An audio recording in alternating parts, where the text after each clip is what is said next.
She was the golden child, untouchable, always right, always first. Then Thanksgiving came, and I finally spoke the truth I'd been holding back. Forks froze, her smile vanished, and the room went silent. In one breath, what I said flipped our entire family hierarchy. My family always treated me like a ghost, a quiet shadow to my sister's blinding spotlight. But one Thanksgiving, I finally found my voice, and what I said didn't just upset the dinner table. It blew apart 2 decades of carefully constructed family lies, leaving a silence so deafening it was a scream. All my life, I was the quiet shadow to my sister Clara's blinding spotlight. Seriously, from the moment I could understand anything, she was special. I was 11 when I first noticed it. My sister Clara got a bigger slice of cake always. When I asked my mom, Eleanor, why, she just smiled, patted my head, and said, "Because she's special, honey." And that, right there, was the beginning. I was the background character, the footnote. Clara, she was the shining star, the miracle, the center of the universe. She's 33 now, with a sharp jawline, an even sharper tongue, and a fan club of relatives convinced she descended from the heavens. Me? My name's Alex. I'm 30. And for most of my life, I just played my role, kept my head down, and tried not to ruffle those perfectly feathered wings. But this year's Thanksgiving, man, it didn't go how anyone expected. Especially not Clara. And definitely not my mom, who had what I can only describe as a psychological eclipse right in the middle of dinner. Not even my dad, Robert, who sat there for 10 whole seconds before whispering something that almost made me laugh out loud. But before we get to the wine throwing, the tears, and the whispered accusations, let me tell you how we even got there. This wasn't just one bad dinner. This was years in the making. A slow, silent pressure building until it finally cracked wide open at the worst possible time. We grew up in a small Indiana town. You know, the kind where everyone knew your business, or at least they thought they did. My parents, Robert and Eleanor, were both teachers. Strict but fair, everyone said. But that only really applied if your name was Clara. Clara could do no wrong. Straight A's, ballet, honor societies. Every single magnet-worthy accomplishment was hers. When she walked into a room, my parents practically stood at attention. She didn't just bring home report cards. She brought home prophecies. Clara's going places. Clara's going to be a doctor. Clara's going to change the world. Meanwhile, if I brought home a B+ in algebra, I got the look and a reminder that I needed to try harder. Look, I wasn't a bad kid. I kept to myself, got decent grades, played guitar, worked at a bike shop, but I wasn't spectacular. Not in their eyes. And maybe that would have been fine if they just treated us equally. But they didn't. Not even close. I still remember one Christmas. Clara was 15, I was 12. She opened her gift, a brand new, sleek white MacBook. I opened mine, a stack of used books about learning to focus. My dad put his hand on my shoulder and said, "These will help you catch up to your sister." That was the year I stopped asking for anything. Fast forward to college. Clara went to Northwestern, full ride, pre-med, fancy internships, the whole package. I applied to a small state school with a good computer science program. Got in, no fanfare. When I told my parents I was majoring in computer engineering, my mom blinked and said, "Oh, but Clara's working in oncology. Isn't that exciting?" That was the beginning of my silent years. I stopped trying to impress them. I stopped sharing updates. Didn't tell them about my research assistantship or graduating with honors. Didn't tell them I moved to Seattle and landed my first 6-figure job. They didn't ask, and I didn't offer. Deep down, I already knew what they thought of me. But here's the thing. Sometimes being ignored gives you space. Space to work, to build, to grow without interference. Over the years, I taught myself everything about machine learning, data architecture, back-end systems. I joined a startup at 25 that got acquired 2 years later. Took my payout, invested half, and built my own company from the ground up. We specialized in AI optimization for logistics. By 29, I had 11 employees, major clients, and a net worth just shy of $7.2 million. I lived in a modest condo, drove a used Lexus. I kept it quiet. I still called home sometimes, visited for holidays, played my part. "How's work?" they'd ask. "It's going well," I'd say. And then they'd immediately pivot to Clara's latest grant or her fiancé, Dr. Victor Maxwell, who my mom kept calling our future son-in-law and an actual neurosurgeon. Isn't that incredible? I swear I could have told them I was designing a spaceship, and they'd still ask what color scrubs Clara wore. Now, I have to say this. I didn't hate my sister. Not at first. She was just doing her thing. I was doing mine. But over time, things shifted. She got colder, smugger, like she'd started to believe the press releases our parents wrote about her. At family gatherings, she'd say things like, "So, Alex, are you still doing computers?" And when I'd say, "Yes," she'd chuckle and say, "Well, hey, we need tech guys too." That tech guy comment really stuck with me, especially because she said it last Thanksgiving, swirling a glass of red wine while telling everyone how Victor had been invited to speak at a symposium in Geneva. My parents clapped like seals. I just nodded, then went out to the porch and stayed there for most of the night. So this year, I decided to do something different. No grand reveal, no sports car, no tux. I just decided I wasn't going to hide anymore. I'd answer questions honestly. I'd speak up. I wouldn't downplay what I'd built. Not out of spite, not out of pride, just because I was tired of pretending I was still that 12-year-old with the self-help books. Thanksgiving was at my parents' house again. Clara and Victor were already there when I arrived. She hugged me like I was a distant relative. "Wow, you clean up nice," she said. I was wearing a button-up and jeans. Nothing fancy. Victor shook my hand. That firm, overcompensating squeeze some men, due to remind you who's taller. Dinner started fine. Turkey, mashed potatoes, the usual. Mom had placed name cards this year for the first time ever. Clara at the head, Victor next to her. I was 2 spots down between Uncle David and the sideboard. I didn't mind. I'd been seated closer to the garage once. The first crack came when my cousin Sophia, 19 and majoring in graphic design, asked me what I did. "I run a software company," I said casual. My mom jumped in. "Oh, Alex does IT support, I think." I paused. Not quite. I founded a company that builds AI tools for optimizing freight and logistics. We've got contracts with some major shipping firms. There was a beat of silence. Victor raised an eyebrow. "Like, what kind of contracts?" I smiled. "Last quarter, we onboard a client with an annual logistics spend of around $400 million. We help them reduce waste and increase speed using predictive algorithms. It's been going well." My dad blinked. "You never mentioned that before." "I guess no one asked." Clara laughed. "That's cute, Alex. You always did have a vivid imagination." Sophia leaned forward. "Wait, are you serious? That sounds insane." I pulled out my phone, opened our website, and slid it over to her. "Here, that's us." She scrolled, eyes widening. "This is legit." That was the moment the temperature in the room changed. It was subtle, but I felt it like someone had turned the volume down on the Clara show for the first time in decades. My mom looked confused. My dad looked stunned. Clara looked annoyed. Not threatened yet, but definitely annoyed. "Victor, just pour more wine." The questions started coming faster. Uncle David asked how many people I employed.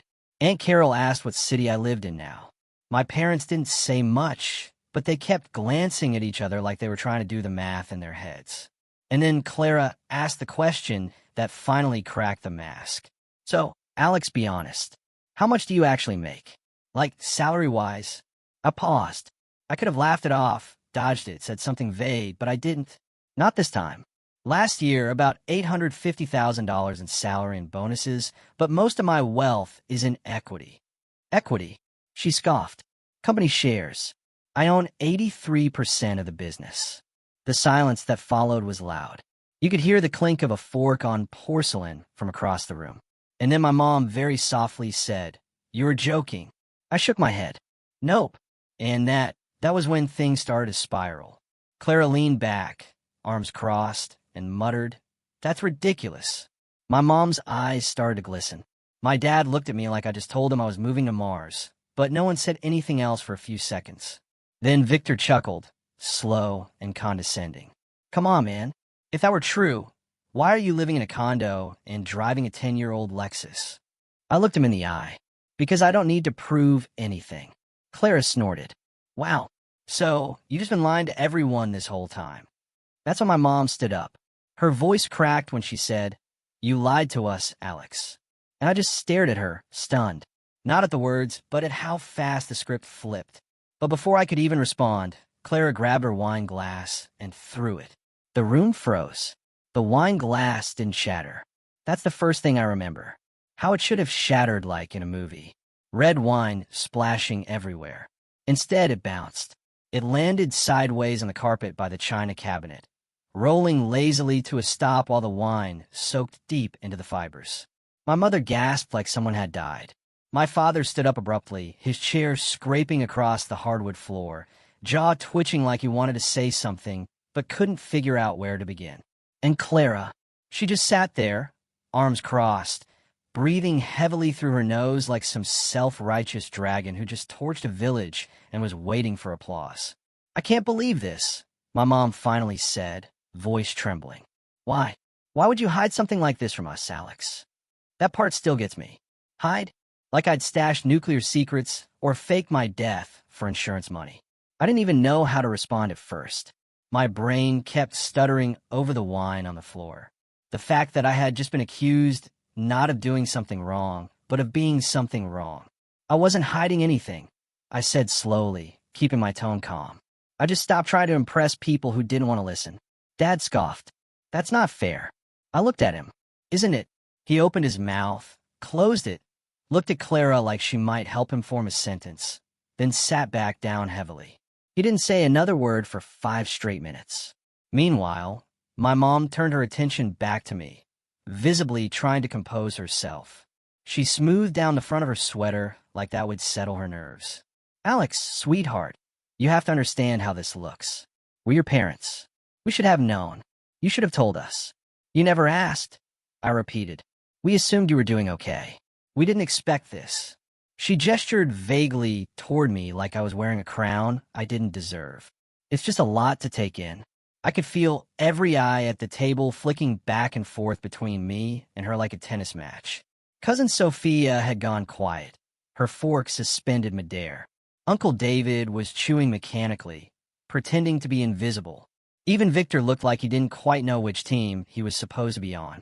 Clara broke the silence again. "You always had a chip on your shoulder, Alex.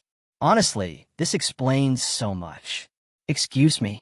She leaned forward, wine-stained lips curling into a smirk. "You've always been resentful. I could feel it every time we were in the same room. You didn't like being the underachiever. And now what? This whole millionaire tech genius thing is supposed to make up for it. That did it." I looked at her dead in the eye and said, "No, Clara, this isn't about you." She laughed. Full-on laughed. "Oh, please. Of course it is. You had to make a scene. Had to steal the spotlight. Thanksgiving of all times." "I didn't steal anything," I said. "You just assumed I'd stay quiet forever." And then, as if on cue, my mother placed her hand over Clara's and said softly, "Clara, honey, maybe we should all just take a breath." There was again that quiet gesture of comfort, that subtle alignment of sides. No one comforted me when the wine was thrown. No one asked if I was okay. They instinctively moved to protect her. Something in me cracked. I stood up slowly and picked up my plate. "I think I'll eat in the living room." My mom blinked. "Don't be dramatic." "I'm not," I said. "I'm just done pretending this is normal." I walked out without waiting for a response. The silence that followed me was heavier than the food in my hand. In the living room, I sat down on the couch and started cutting into my turkey. My hands were steady, but my jaw was clenched so tight I could hear it clicking. A few minutes later, someone sat beside me. I expected Sophia or maybe one of the aunts. It was Victor. "Hey," he said casually. I didn't look up. "Hey." He cleared his throat. "So, you really built all that yourself?" I finally turned toward him. "Yeah, why?" He gave a lopsided shrug. "Just surprised, that's all. I always figured Clara was the overachiever in the family." "She is," I said. "At least that's the official story." He chuckled like we were two guys swapping stories over beers. "Man, she's going to lose it over this." "She already did." I tilted my head toward the dining room. "You know she's in there telling them you probably faked all of it, right? That this is some long game to make her look bad." I froze mid-bite. "Of course she is." Victor leaned back against the couch, staring at the ceiling like he'd seen this movie before. I used to think the family adoration was cute. Like, wow, they really love their daughter. But after a while, I realized it's a cult. That caught me off guard. A cult. He nodded. You don't notice it until you're on the outside. Your mom talks about her like she's a myth. Your dad quotes her like a political speech. And Clara, she believes it. Every word of it. I've never met someone so obsessed with her own reflection. I stared at him for a second, trying to decide if this was a trap. Then why are you marrying her? He smirked. I didn't say I was. That shut me up. He stood up a moment later, brushing imaginary lint off his slacks. Just thought you should know what's being said back there. Good luck. And with that, he walked off, leaving me sitting there with a plate of turkey and 100 thoughts bouncing around in my skull like marbles in a tin can. A few minutes later, Sophia slipped in. She perched on the armrest like a bird testing the air. Hey, she said gently. That was intense. Yeah. She hesitated. I just wanted to say, I think it's really cool what you've built. Like, I had no idea. They never talk about you, you know. That part stung more than I expected. I know. She glanced toward the hallway, then back at me. Anyway, just wanted you to hear that someone's proud of you. I nodded, grateful. Thanks. She left a minute later, and I returned to my thoughts. I kept waiting for someone, anyone, to come and apologize, but no one did. Instead, I heard the muffled sound of voices from the dining room, low and urgent. Then footsteps, then the unmistakable sound of my mom crying. Took everything in me not to roll my eyes because I knew that cry. That wasn't the cry of someone hurt. It was the cry of someone cornered, of someone trying to summon sympathy before the narrative slipped out of her control. And sure enough, not 5 minutes later, my dad came in. He didn't sit down, just stood there awkwardly like a substitute teacher about to give a lecture he didn't write. Son, he began, I think it's time we had a serious conversation. Here we go. I placed my plate down on the coffee table and leaned back, arms crossed. All right. He scratched the back of his neck.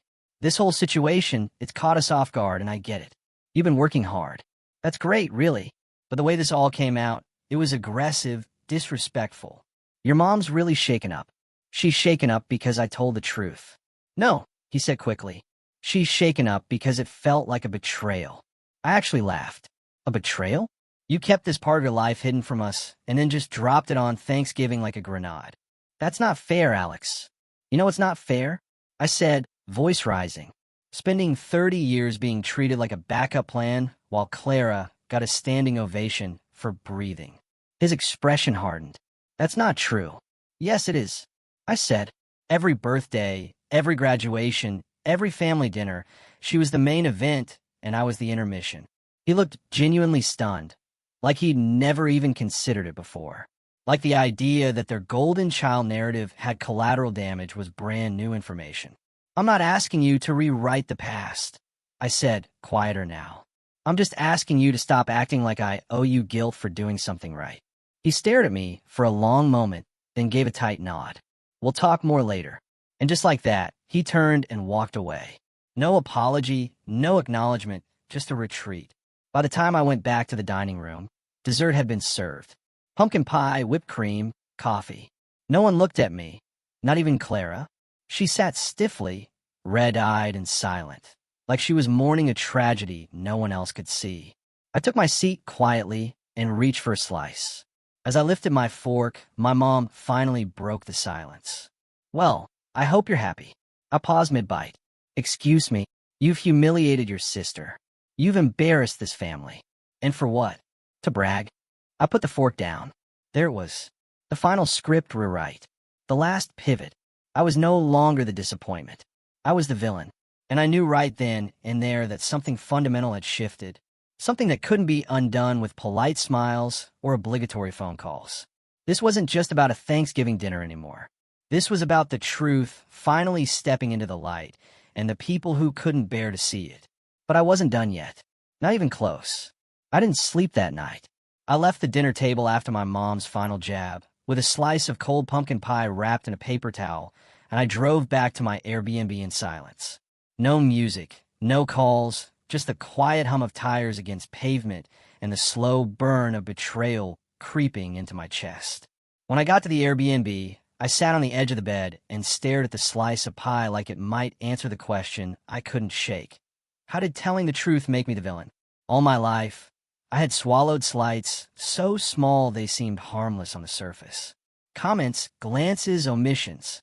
But together, they built a wall I wasn't allowed to climb. And when I finally stood at the top, looking down from a place I'd built with my own hands, I was punished for not staying where they left me. I barely slept. My mind kept replaying my mother's face when I told her the truth. Not proud, not curious, not surprised, hurt like I'd stabbed her in the back. By morning, I had 3 texts. One from Sophia. You okay? Yesterday was, yeah, let me know if you want to get out of the house today. One from Victor. They're spinning. Just FYI. Might want to get ahead of it. And one from my mother. Call me. We need to talk about what happened. I ignored all 3 for an hour while I drank weak coffee and stared at a blank TV screen. Then curiosity got the best of me, and I called her. She picked up on the second ring. Alex. Her voice was tight. Rehearsed. I'm glad you called. You asked me to. Pause. Well, yes. I wanted to clear the air. I waited. I've been thinking, she continued. And I realized things got out of hand yesterday. Emotions were high, but your sister is still processing everything, and so are we. This was a lot to take in. I noticed. She ignored the tone. We've always wanted the best for you, but Clara, she's had to work so hard to get where she is, right? And I haven't, I said. You know that's not what I meant. It's exactly what you meant, Mom. That's always what you've meant. Another pause. I could hear her breathing through her nose like she used to when she was annoyed I hadn't emptied the dishwasher. I think it would be a good idea, she said finally, if you apologize to your sister. That actually made me laugh. You're kidding. She's devastated. You humiliated her in front of the entire family. You ambushed us, Alex. I sat there in stunned silence for a few seconds. You think I planned that? Well, she hesitated. It certainly felt like a performance. A performance would have involved fireworks and a saxophone solo. I answered a question. You showed off, she snapped, finally dropping the gentle tone. You made her feel small on purpose. You embarrassed her. I could feel something inside me twisting. Not rage. Not yet, but a slow, tightening coil of clarity. Mom, I said, voice low, you do realize that she threw wine at me, right? That she insulted me? That you accused me of lying. But somehow you're more upset that people stopped clapping for her for 5 minutes. She didn't respond. I'm not apologizing for being successful, I said. And I'm definitely not apologizing for your discomfort. She exhaled sharply. Then I don't know what else there is to say. Maybe nothing. And I hung up. That was the moment something snapped in me. Not out of anger, but resolve. For the first time, I saw the situation not as a wounded son desperate for approval, but as a man realizing he didn't owe anyone anything anymore. But the betrayal didn't end there. 2 days later, I got a text from Victor. Just 3 words. Check your email. I did, and what I saw made my stomach drop. Attached was a forwarded thread from Clara's email. It had been sent to several people in the family. Uncle David, Aunt Carol, even Grandma Evelyn. The subject line? Concerning Alex's claims. The email was several paragraphs long. I read it 3 times just to make sure I wasn't misunderstanding. In it, Clara calmly and professionally questioned the legitimacy of my company. She said she'd done a little digging and couldn't verify any of my client contracts. She implied that I might be involved in shady tech dealings or overstating my success for personal validation. She even said I might be in a manic phase. At the end, she included a casual line. I say all of this with love. I just think we need to be cautious before we enable any delusions. Alex clearly needs support, not applause. Support, not applause. I sat there stunned, not because she doubted me, but because she was trying to make everyone else doubt me, too. And it worked. Within hours, I got 2 more emails. One from Aunt Carol asking if I'd exaggerated my story. And one from my mom. Alex, your sister showed me the emails. I'm not sure what's going on, but I think you need help. We love you, but we're worried. Listen, that one broke me.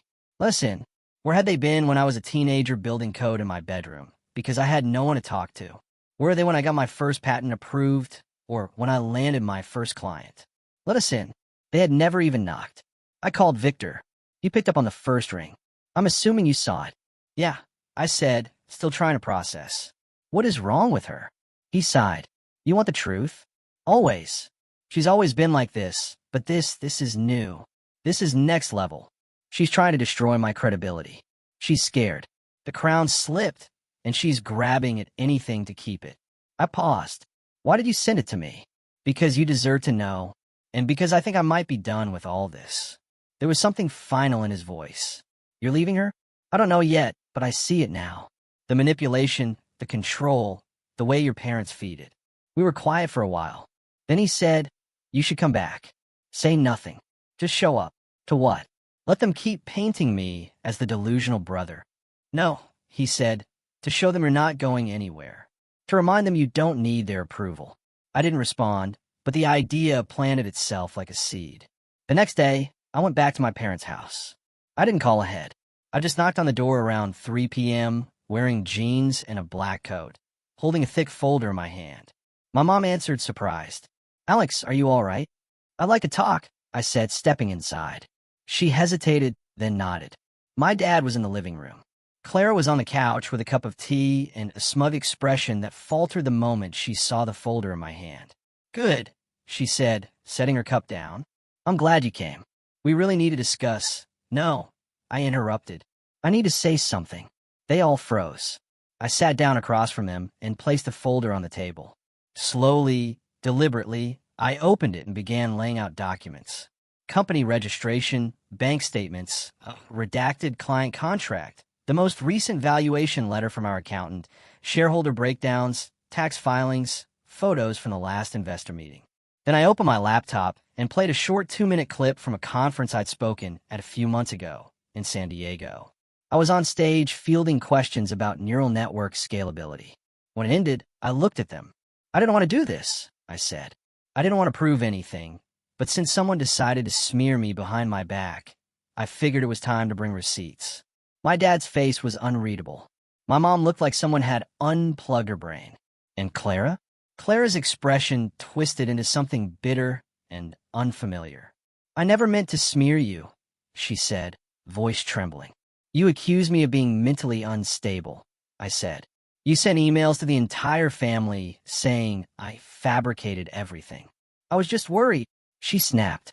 You ambushed us. You lied. I never lied, I said louder now. I just stopped telling you things because you didn't care. And now that I've built something real, something bigger than anything you imagined for me, you're trying to tear it down because it doesn't fit the story you wrote. You're twisting this, she said, standing now. You think you're so perfect? You think just because you made some money. It's not about money, I interrupted. It's about respect, about finally being seen. And you, all of you, can't handle the fact that I did it without you. My mom stepped forward as if to calm things, but I raised a hand. No, I'm not here for a group hug. I'm here to set the record straight. I packed up the folder, slid the laptop back into my bag, and stood. For the last time, I said, looking Clara dead in the eye. I'm not your shadow, and I never was. Then I walked out, and for the first time in my life, I didn't feel like I owed anyone an explanation. I wasn't running away from the family I grew up with. I was walking toward the man I had become. I thought walking out of that house would feel like closure, that I'd finally get to slam the door shut on decades of second place and sit with the satisfaction of having stood my ground. But the truth is, I didn't feel victorious. I felt hollow, like I just lit a match in a room full of my childhood memories and watched them all go up in smoke. The silence that followed my exit was deafening. No one chased after me. No one called out my name. No apology, no acknowledgement, just the sound of the door quietly closing behind me as I stepped into the crisp Indiana air and walked to my car. When I pulled out of the driveway, I didn't know where I was going. I just drove through the neighborhoods I used to bike through as a kid, past the library where I'd first taught myself to code on their ancient, humming computers, down the street where Clara once won a community science fair for building a vinegar and baking soda volcano that our mom talked about for 6 straight months. Past the diner where we used to go for pancakes after Sunday church, where Clara would get an extra scoop of whipped cream, and I'd be told, you can have more once you finish what's on your plate. Every landmark felt tainted, like I was walking through a museum curated by someone who had written me out of the script entirely. I finally stopped at a park, empty except for a squirrel tearing into a discarded sandwich wrapper near a bench. I sat down, letting the wind bite through my coat, and tried to think. But there was nothing left to think about, only feel. And I felt tired, not just physically, but deep in the bone, exhausted. I had fought so hard to become someone worth noticing. And in the moment where it finally mattered, when I pulled back the curtain and showed them what I'd built, they didn't see me. They saw a threat to their story. And stories, especially family ones, don't change easily. It would have been easier if they had just stayed quiet. But they didn't, because the next morning it got worse. A new email from my mom. The subject line, "Alex, we need to discuss boundaries." I open it with shaking hands. I don't know why I thought, even for a second, it might be an olive branch. It wasn't. She wrote that she and my father had talked it over and decided that my presence at Christmas might be too disruptive this year. That my outburst had created tension in the family. That Clara was still recovering emotionally. That maybe some space will be healthier for everyone. Space. Like I was radioactive. Like I hadn't just spent the last decade sacrificing sleep and sanity to build something meaningful, while they were too busy clapping for someone else's success to even ask how I was doing. I closed the email without responding. Then I shut my laptop. Then I sat there in the Airbnb kitchen with my hands pressed to my face. And for the first time in years, I cried. Not big sobs, not cinematic tears streaming down my face. Just quiet, tight-chested grief. The kind that leaks out in slow drops and tastes like mourning. Because that's what it was. I wasn't mourning a person. I was mourning the idea of a family. One I'd spent years pretending I was a part of, one that had never really been mine. And it hit me in that moment that I'd spent my whole life trying to earn their respect. And maybe I never would. I stayed in Indiana longer than planned. I'd originally booked the Airbnb for 4 days. I extended it to 10. I didn't go out, didn't see friends, didn't even answer most texts.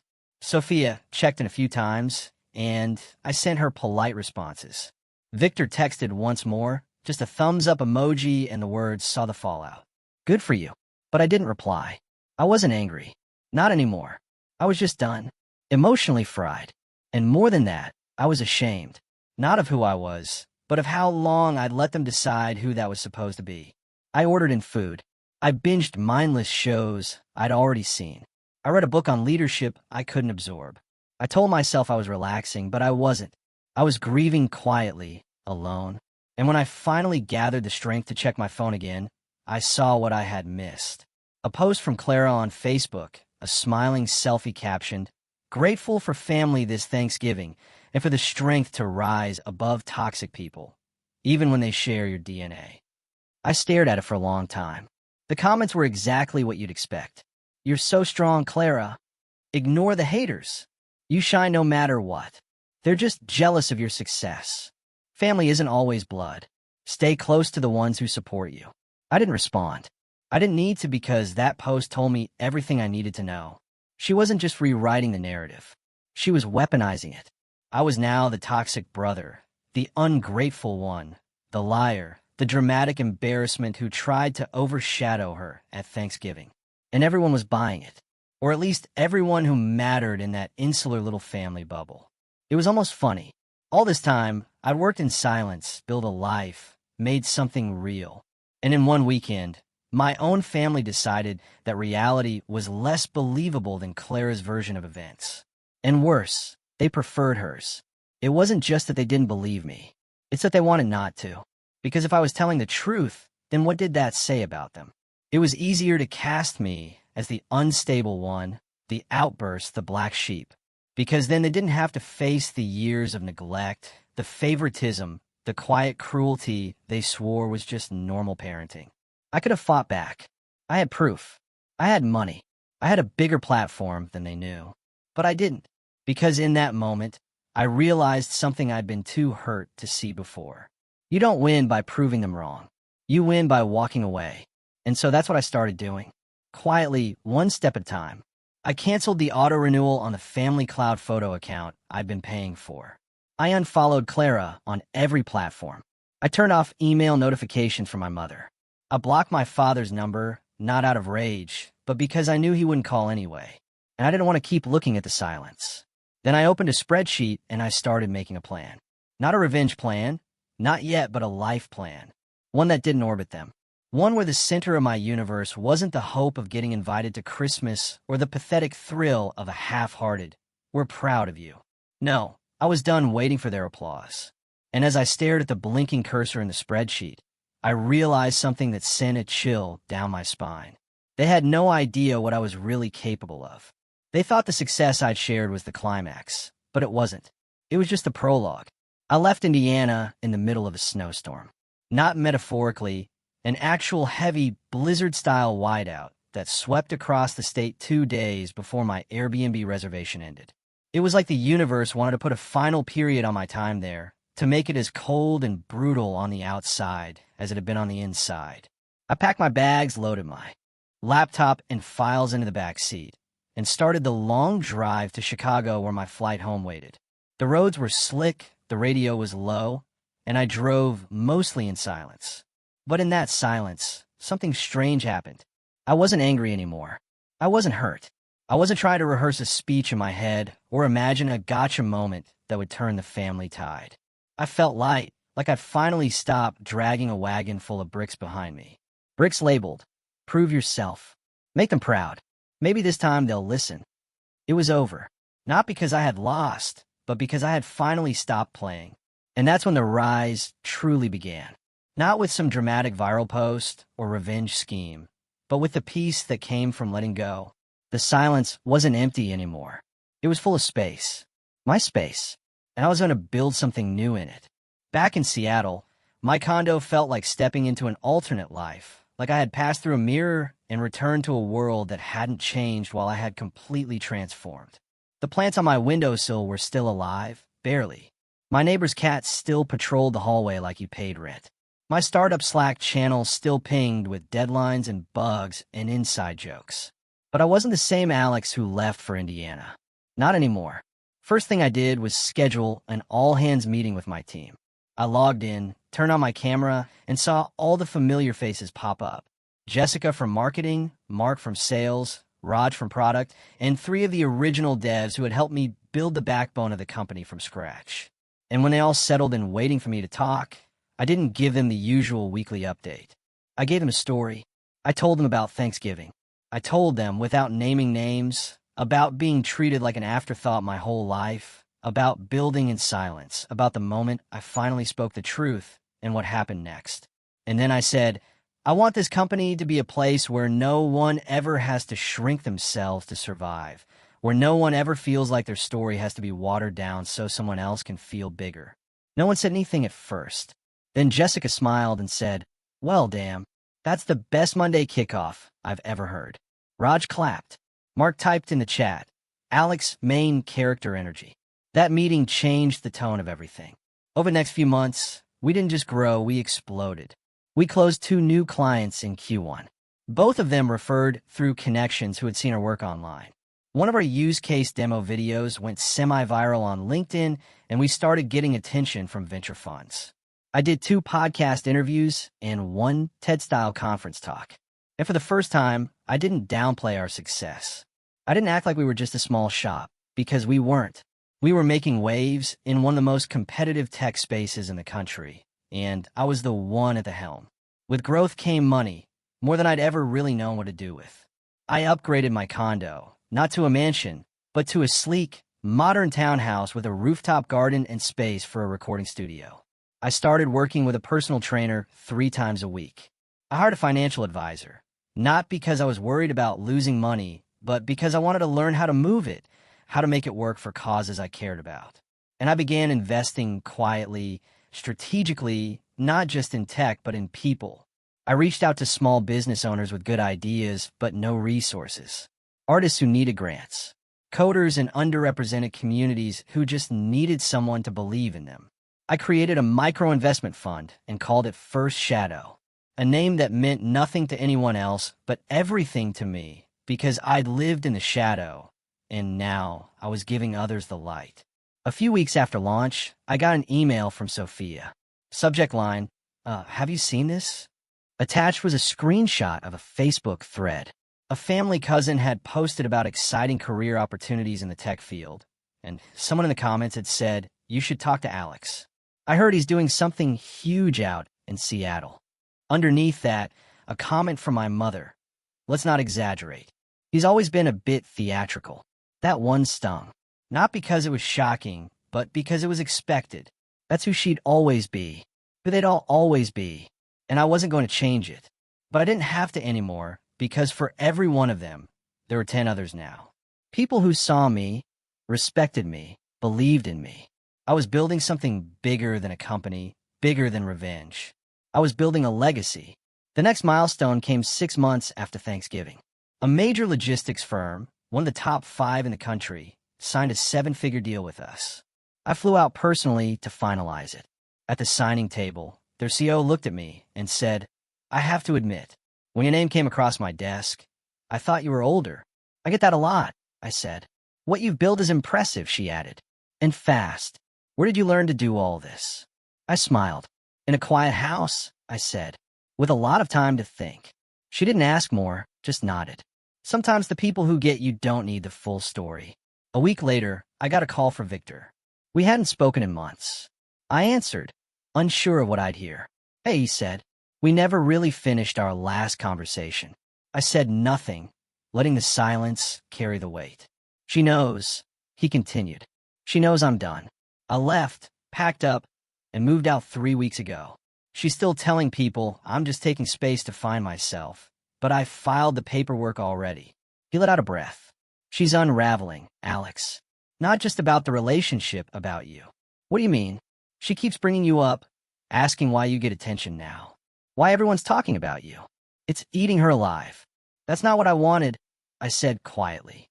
"I know," he replied, "but it's what happened." I didn't ask how the rest of the family took the breakup. I didn't care. I only asked one thing. "Do you regret it?" He paused. "No," he said, "not anymore." It was around that time I started getting media attention. Nothing huge, just mid-tier tech blogs and a few industry newsletters. But one story really caught fire. It was titled "The Quiet Millionaire Who Built a Logistics Empire Without a Whiff of Silicon Valley." It told the story of a soft-spoken founder who built a multi-million-dollar AI company without venture capital, without legacy family support, and without the noise of self-promotion. It talked about First Shadow, about how I was investing in others, about how I believed in building something real, not just something loud. The story went viral in a way I wasn't expecting. New followers, new connections, invitations to panels, podcasts, summits. People love the idea of a quiet disruptor. And while I appreciated the attention, I didn't need it because I knew the truth. I hadn't done any of this for the spotlight. I did it to stop shrinking, and now there was no going back. Of all the ways the story could have ended, I never thought it would be a wedding invitation that pulled me back in. It arrived in the mail one morning, tucked between a property tax notice and a flyer for luxury tile installation. I didn't recognize the envelope at first. Gold trim, heavy cardstock, my name written in a perfectly rehearsed script that tried too hard to look handwritten. Inside was a save-the-date card for Clara and Victor's wedding, June 14th, 4 p.m., Heritage Ridge Country Club. I sat there in my kitchen, coffee still steaming beside me, and just stared at it. She was actually doing it. After everything. After the Thanksgiving wine throwing, the smear emails, the quiet character assassination, the breakup Victor himself had told me about, she was pretending like none of it happened. And then I looked closer at the card. It wasn't just a standard wedding invite. It was a showcase. There was a full-blown insert listing the venue, dress code, registry links, charity donation options, and even a QR code that opened a digital memory book with their engagement story, which, for the record, was a lie. I remember the real story. She told it over Thanksgiving dinner last year, and it didn't involve any of the poetic lines she'd now written into her fairy tale. But what got me most of all, a list of featured speakers. There were 3 names. One was her college mentor. One was a close friend from med school. And the third? Robert Hayes, father of the bride, Toastmaster. No mention of me. Not as a guest speaker, not even as a groomsman, just my name on the invite, tucked in with 120 other guests. And knowing Clara, that meant I was a seat filler, a prop, Another pair of clapping hands in the audience while she played the starring role in her curated Cinderella moment. But here's what Clara didn't know. I had already started my revenge. Not the screaming kind. Not the petty, obvious kind, but the kind that moves quietly in the background like a chess player sacrificing pawns for positioning. And by the time that wedding came around, checkmate would already be in motion. It started with a question. Not how to get revenge, but why? What did I want? A dramatic confrontation? A public takedown? No. What I wanted was simpler than that. I wanted truth. I wanted her to feel, in front of every person who ever praised her, the same sting I felt sitting at Thanksgiving year after year, hearing my own accomplishments treated like background noise. I wanted her perfect image to crack. Not through force, but through reality. And reality, as it turned out, was on my side. Because Victor had told me something months ago that I hadn't forgotten. She's unraveling. So I started looking. Not stalking, just observing. Every public post, every tagged photo, every professional profile, every small inconsistency between what she said and what was actually there. And it didn't take long before I found it. A discrepancy in her medical board certification. Now, let me be clear.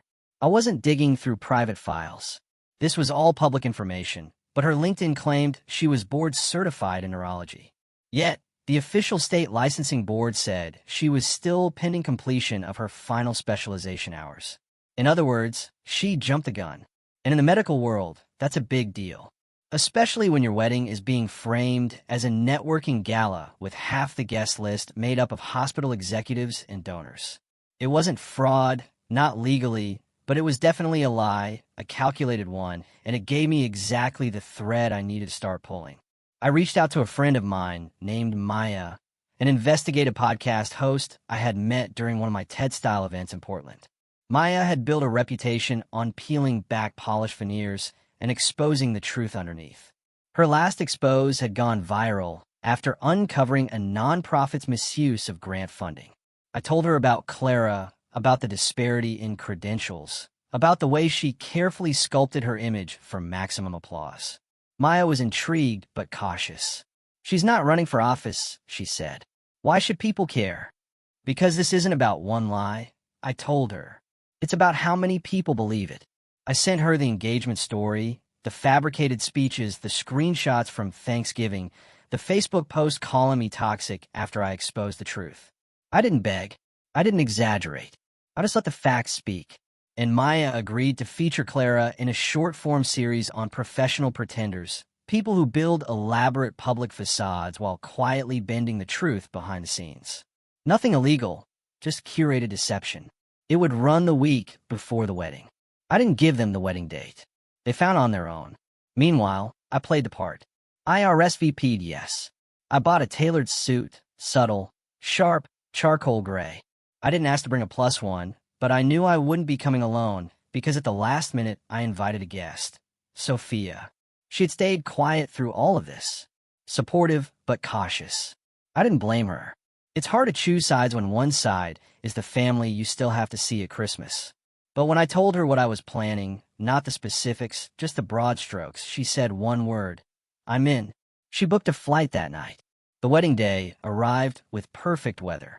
Clara wouldn't have allowed anything less. The venue looked like a scene out of a bridal magazine.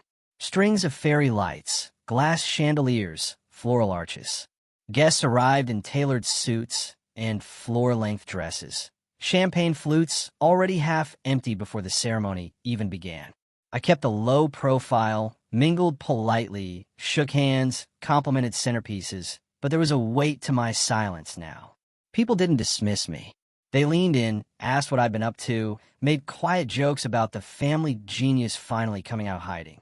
The podcast episode had dropped that morning, and by 3 p.m., it had already hit 70,000 downloads. Not a takedown, just uncomfortable truth titled The Sisterhood Effect, when applause becomes armor. I didn't need to quote it. Everyone already was. Snippets floated through the crowd in hushed murmurs. Did you know she's not actually board certified yet? The podcast said her engagement story was made up. I heard her brother runs some massive company. Why isn't he in the wedding party? There's something weird going on with that family. And Clara. She smiled through all of it. But I saw the strain, the micro-tightening around her eyes, the way her posture stiffened with every toast, the way her laugh got half a second too loud whenever someone mentioned the word podcast. She knew, but she couldn't react. Not without proving the story right. And that was the beauty of it. The revenge wasn't in destroying her. It was in making her live inside the truth she tried to bury. Every speech, every photo, every compliment, all of it now filtered through a lens she couldn't control. During dinner, I kept mostly to myself until Clara finally approached.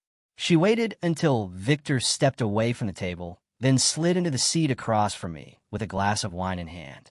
The same vintage she threw me last Thanksgiving.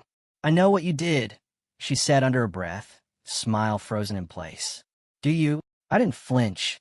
She leaned in closer. "You couldn't just let me have this." "I did let you have it," I said quietly. "You just couldn't hold on to it." Her smile cracked. "You think this makes you better than me?" "No," I said. "I know it does." She blinked, stunned at the calmness of it. Then, like a true actress, she straightened up and sipped her wine. "I should have cut you off years ago. You never had that power," I said. "And now everyone knows it." She didn't reply. She just stood up and walked away, heels clicking like gunshots across the polished floor. Sophia nudged me from beside her. "You okay?" she whispered. I nodded, because for the first time in my life I was. Not because I had gotten revenge, but because I had finally stopped waiting for the applause. I wasn't the side character anymore. I was the author. And the story, it was just getting good. The wedding ended like most do. Laughter echoing under fairy lights. Cake smeared on plates. A tired DJ playing 2000s throwbacks for a slowly thinning crowd. But beneath the gloss and sparkle, I could feel the tension buzzing like faulty wiring behind the drywall. No one said it aloud, but everyone knew something had shifted. The next morning, my phone lit up with 3 missed calls from my mother, 2 from Dad, and a single text from Clara. "You win." I hope it was worth it. I didn't respond because it wasn't about winning. It never was. It was about telling the truth in a place where the truth had never been welcome. And finally, it was out. Irreversible. Standing in the daylight like it belonged there all along. The podcast episode had passed 300,000 plays by the end of the week. Maya messaged me. "You underestimated how many people needed to hear this story." I hadn't done any interviews, no post-wedding statements, no social media cryptic posts or subtweets. I didn't need to. The silence said enough. What happened next came slowly, then all at once. Clara's hospital board requested a formal review of her credentials. Standard protocol, but humiliating for someone who had branded herself as a rising star at her department. She wasn't fired, but the press made it clear she'd need to clarify her miscommunication. Her wedding photos were stunning, but none of the captions said what people were really thinking. And Victor, he didn't move back in. 3 weeks after the wedding, Sophia sent me a screenshot of his new LinkedIn job update. Relocated to Portland. Available for consulting. No mention of Clara. My parents sent a long email around that time. A clumsy, overwritten olive branch. No apology, not really. Just vague lines like, "We were shocked by how things unfolded. We still love you deeply. Even if we don't always see eye to eye. Family should stick together even when it's hard." I read it 3 times, then archived it, because love without respect is just a softer form of control. I wasn't angry. I wasn't bitter. I was just done. Life, meanwhile, kept moving. My company hit another funding milestone. We opened an office in Austin. I started mentoring a group of young founders. Kids who reminded me of myself at 19, full of ideas and nowhere to put them. I gave them space, tools, the one thing I never had growing up, validation. Sometimes they asked about my story. I'd tell them just enough to let them know where I came from, but never so much that it defined me. Because that was the final part of the revenge.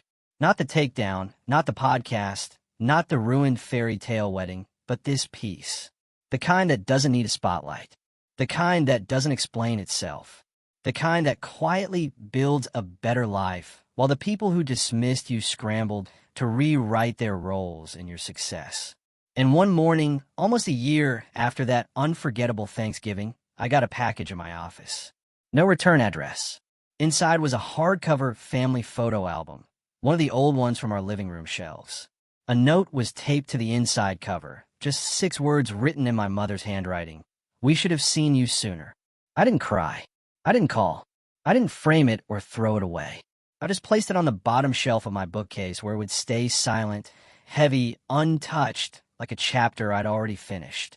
Because my story wasn't about them anymore. It was about me, and I was finally writing it in my own words.